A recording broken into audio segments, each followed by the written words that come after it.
Dear students, मैं doctor सुयोग पेठे आप सभी का स्वागत करता हूं मेरे इस यूट्यूब चैनल में। आज हम लोग पढ़ने वाले हैं हम लोगों का chapter number 11 magnetic material. Previous standard में आप लोगों ने मैग्नेटिक के प्रॉपर्टीज पढ़े थे, तो कुछ प्रॉपर्टीज को हम लोग रिकॉल करते हैं। तो मैग्नेट के properties number 1, magnet having the attractive property. तो वो अट्रैक्ट करता है, किसे करता है? तो स्मॉल आयरन पीसेस को। ये नंबर 1 प्रॉपर्टी। देन प्रॉपर्टी 2 अभी बात करते हैं कि मैग्नेट्स में हमेशा डायपोल प्रेजेंट होते हैं, यानी एक नॉर्थ और एक साउथ, वो हमेशा प्रेजेंट होते हैं। मैग्नेट के अगर पीसेस कितने भी कट किए जाए, ये साइड नॉर्थ का, ये साउथ का, और बीच से काट दिया तो ऐसा नहीं है इधर का साइड नॉर्थ रहेगा, इधर का साइड साउथ रहेगा, नहीं। जितने भी स्मॉल पीसेस करेंगे तो एक साइड हमेशा नॉर्थ आएगा और दूसरा साइड हमेशा साउथ पोल आएगा। वैसे ही हम लोगों ने प्रीवियस चैप्टर में पढ़ा था करंट कैरिंग लूप में, अगर लूप को अगर हम लोग सामने से देखते हैं तो क्लॉकवाइज करंट तो नॉर्थ होगा, एंटी क्लॉकवाइज करंट तो साउथ पोल होगा। तो वहां पे भी दो लूप हमेशा प्रेजेंट होते हैं, ठीक है। थर्ड इंपॉर्टेंट प्रॉपर्टी जो एप्लीकेशन ओरिएंटेड काफी बार इस्तेमाल किया गया है for the navigation direction find out करने के लिए, तो मैग्नेट की प्रॉपर्टी हम लोग यूज करते हैं। मैग्नेटिक प्रॉपर्टी, मैग्नेट्स को जब भी हम लोग सस्पेंड कर देते, फ्रीली सस्पेंड कर देते हैं, लटका देते, तो ऑटोमेटिकली वो अलाइन होता है in the direction of north and south. तो वो प्रॉपर्टी है उसका डायरेक्शनलिटी प्रॉपर्टी। तो फर्स्ट टॉपिक की बात करते हैं हम लोग, स्टार्ट करते हैं expression for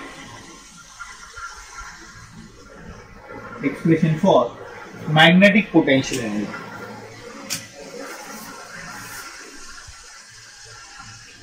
magnetic potential energy,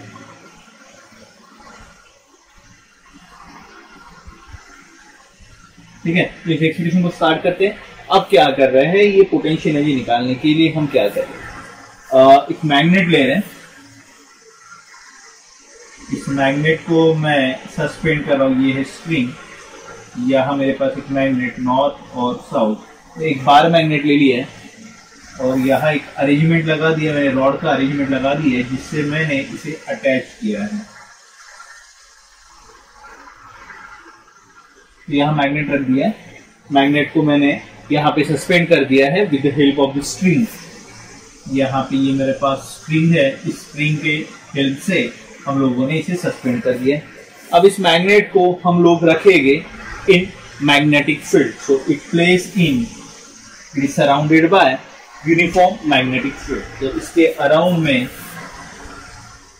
इस बार मैग्नेट को, जैसे यहाँ पे नॉर्थ और साउथ, ये एक बार मैग्नेट जो दिखाई दे रहा है, इसको हम क्या करेंगे, तो इसे प्लेस करेंगे हम लोग यूनिफॉर्म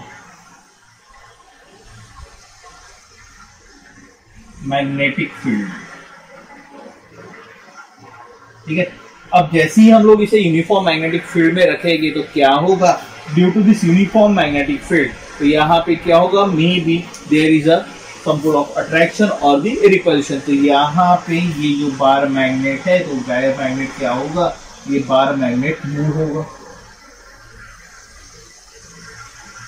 बार मैग्नेट मूव होगा due to the external uniform magnetic field. और मूव होने की वजह से जो वर्क डन होगा, जो वर्क डन स्टोर्ड होगा, that is called as a potential energy. तो कौन सा, मैग्नेटिक पोटेंशियल एनर्जी। तो वर्क डन होगा, तो वर्क डन जो होगा, नाउ वर्क डन, तो वर्क डन जो हो रहा है, वर्क डन क्या हो रहा है, work done due to torque, work done due to torque acting on bar magnet, acting on bar magnet due to uniform magnetic field, UFM short form में लिखा है। तो इस वजह से वर्क डन होगा, और ये वर्क डन किस फॉर्म में स्टोर होगा, and this work done store, this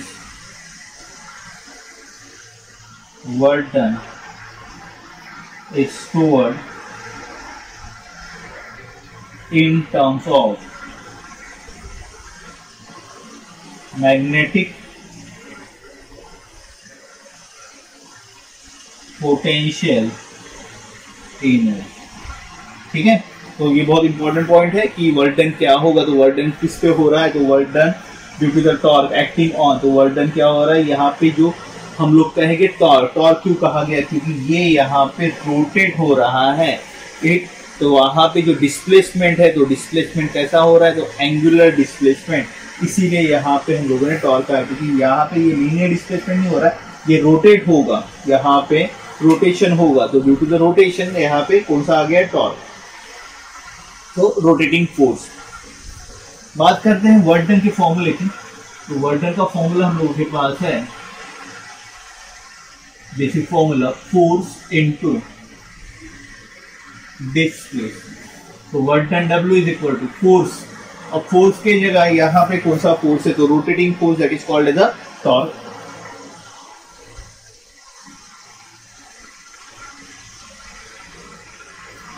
ठीक है, और डिस्प्लेसमेंट की जगह कौन सा डिस्प्लेसमेंट, तो ये हम लोगों का एंगुलर डिस्प्लेसमेंट। ठीक है, तो हम लोगों का वर्क डन का यहाँ पे फॉर्मूला जो आएगा, work done W is equal to torque into d theta. ठीक है, यह इंटीग्रेशन का सिंबल लगाया है, यानी वो हमें इंडिकेट करता है कि डिफ्लेक्शन जो हो रहा है वो 0 से फॉर सर्टन एंगल थीटा। तो वहां तक पूरा का पूरा वर्क डन हमें लेना पड़ेगा। तो x की जगह मैंने टॉर्क लिया है और डिस्प्लेसमेंट की जगह dx लिखते हैं, तो डी थीटा लिखना है। हाँ, अब प्रीवियस चैप्टर में हम लोगों ने टॉर्क का फॉर्मूला पढ़ा था, torque due to the current carrying loop. तो वही similar formula torque acting on the dipole movement के लिए। तो टॉर्क करंट कैरिंग लूप के लिए जो फॉर्मूला था वो था आपके पास mb sin थीटा। ठीक है, वही फॉर्मूला यहाँ पे। तो m यानी क्या, मैग्नेटिक डायपोल मूवमेंट। शायद हम लोगों ने प्रीवियस चैप्टर में m के जगह म्यू इस्तेमाल किया था, बोर्ड के बुक में जो रिप्रेजेंट किया था। तो याद रखेंगे बोर्ड के बुक्स में और हम लोगों का जो नोटेशन है वो सेम होना चाहिए। तो यहाँ पे हम लोगों ने इस चैप्टर में m के हिसाब से लिया है। तो m यानी मैग्नेटिक डायपोल मूवमेंट, b यानी क्या, magnetic field, and theta is the angle between vector m and vector b। तो theta angle between vector m and vector b। ठीक है, तो इसको थोड़ा और डायग्रामेटिकली समझने की कोशिश करते हैं। अगर हम बात करेंगे कि ये हमारे पास डायपोल, ठीक है, ये magnetic dipole, one is a north pole, another is a south pole. ये मैग्नेट का एक्सिस, ठीक है, और इसे हमने रखा है मैग्नेटिक फील्ड के अंदर में। ये direction of magnetic uniform magnetic field, external uniform magnetic field में रखा। तो ये हो गया हम लोगों का direction of magnetic field B, vector B. ठीक है, और वेक्टर m कहाँ पे रहता है, तो वेक्टर m का डायरेक्शन है अलोंग इट्स एक्सिस, तो वेक्टर m। ठीक है, और इसके बीच में कुछ एंगल हो रहा है, तो दिस एंगल इज थीटा। समझ में आ गया। तो इसके वजह से यहाँ पे रोटेशन होगा। तो ये इसका सेंटर कहेगी कि अलोंग परपेंडिकुलर एक्सिस इसका रोटेशन होने वाला है। तो वेक्टर m क्या है, वेक्टर b क्या है, आपको समझ में आ गया होगा। वापस आते हैं हमारे फॉर्मूले की तरफ। वर्क डन के फॉर्मूले में टॉर्क का वैल्यू हम लोग लिख रहे हैं, तो therefore W is equal to जो हमारा एनर्जी है, ठीक है, 0 टू थीटा, टॉर्क की जगह mb sin theta into dt। ठीक है, m और b ये तो हम लोगों के वहां पे क्या कांस्टेंट है, तो integration of sine theta into D theta, तो वो क्या हो जाएगा, माइनस ऑफ कॉस थीटा। तो वहां पे हम लोगों के पास mb माइनस कॉस थीटा, तो ये आएगा हम लोगों का वर्क डन का formula. Work done is nothing but magnetic potential energy. और इसको हमारी बुक में जो रिप्रेजेंट किया गया है वो W से रिप्रेजेंट नहीं किया गया है। तो work done is equal to क्या है, मैग्नेटिक पोटेंशियल एनर्जी, और इसे इन लोगों ने डिनोट किया गया U से। ठीक है, देयरफॉर U का वैल्यू आ गया आपके पास माइनस mb sin ठीक है, तो ये आ गया आपका मैग्नेटिक, सॉरी साइन थीटा नहीं, क्या एम बी कॉस थीटा। तो ये आ गया आपके पास मैग्नेटिक पोटेंशियल एनर्जी का फॉर्मूला। अब यहाँ पे ये जो फॉर्मूलाज है इसके हम लोग अलग अलग केसेस करने वाले हैं। तो बिफोर प्रोसीडिंग हम लोगों का बोर्ड इतना ही है, तो आप इसका एक स्क्रीनशॉट ले लीजिए।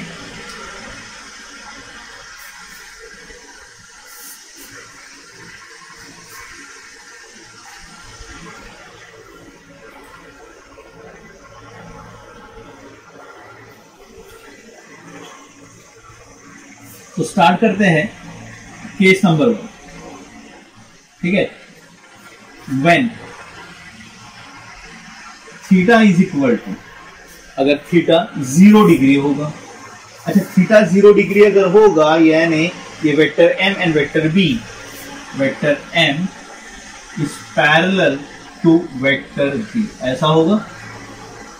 ठीक है, तो उस केस में यहां पे cos 0 थीटा की जगह cos 0 आएगा और cos 0 का वैल्यू कितना आता है तो +1, therefore u is equal to क्या आएगा -mb, ये आने वाला है। तो इस इक्वेशन से ये पता चल रहा है कि हमारा जो बार मैग्नेट है वो सबसे कम एनर्जी प्रोड्यूस करता है। So bar magnet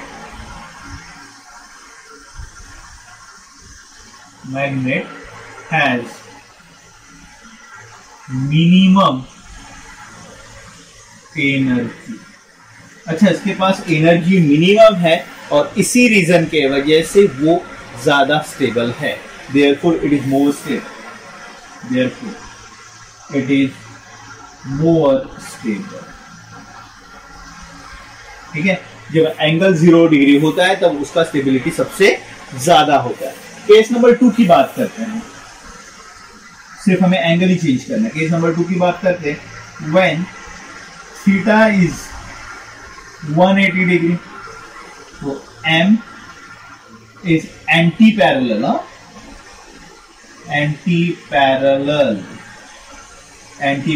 to b, parallel नहीं एंटी पैरेलल, और cos 180 का वैल्यू कितना होता है -1, और देयरफॉर एनर्जी आएगा mb, और ये एनर्जी कैसी रहेगा मैक्सिमम एनर्जी। ठीक है, मैक्सिमम एनर्जी, देयरफॉर मोर अनस्टेबल। ठीक है, तो प्रीवियस इसमें जब हमने बात किया था तो यहां पे ये स्टेबल था और यहां पे ये अनस्टेबल है एंगल चेंज करने की वजह से, यानी जब वो एंटी पैरेलल होता है मैग्नेटिक फील्ड का डायरेक्शन और हम लोगों के मैग्नेटिक मूवमेंट का डायरेक्शन जब एंटी पैरेलल होता है। केस नंबर 3 बात करेंगे जब थीटा इज इक्वल टू 90 होगा। अब जब theta is equal to, case number 3 की बात करते हैं, case 3 theta is equal to 90 और आप जानते हैं cos 90 का वैल्यू होता है 0, देयरफॉर u विल बी कितना 0, तो एनर्जी कुछ बनेगा ही नहीं।